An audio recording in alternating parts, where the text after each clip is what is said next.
kulankani oo socon doona muddo 2 cisho oo si toos ah u hagaysa wasaaradda xanaanada xoolaha ee Somaliland oo lagu naaqishayo dhaqangelinta iyo hirgelinta xeerka baadhista iyo ilaalinta tayada hilibka Somaliland oo ay ka qayb qaadanayaan dadka ehelka u ah ka ganacsiga hilibka ayaa ka furmay hotel Barwaaq ee magaalada Burco. isuduwaha wasaaradda xanaanada xoolaha ee gobolka Togdheer Cabdi Hindi ayaa faahfaahin ka bixiyay xeerkan iyo faa'iidada uu ku jirta ka qaybgalayaasha.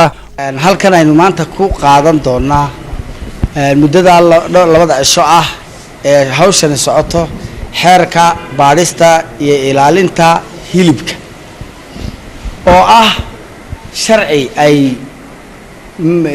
fuliin samaysay wasaaradda xanaanada xooluhu inaynu xeerka dabaqno aynu saboodno aynu fulino aynu ku dhaqanno. gudoomiye ku-xigeenka gobolka Togdheer Maxamed Maxamuud Yuusuf Baxle ayaa isaguna ka qaybgalayaasha ku booriyay inay fahmaan oo daraasad dheer ku sameeyaan xeerkan isla markaana ay ku dhaqmaan.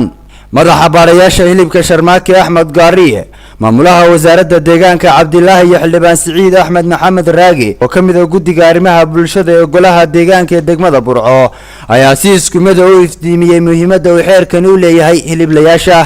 xeerkan ilaalinta tayada hilibka Somaliland ayay hore u soo ansixiyeen golayaasha sharci dejinta iyo madaxweynaha Somaliland. Cabsaaq Faarax Cabdilaahi, telefishinka qaranka Jamhuuriyadda Somaliland, Burco.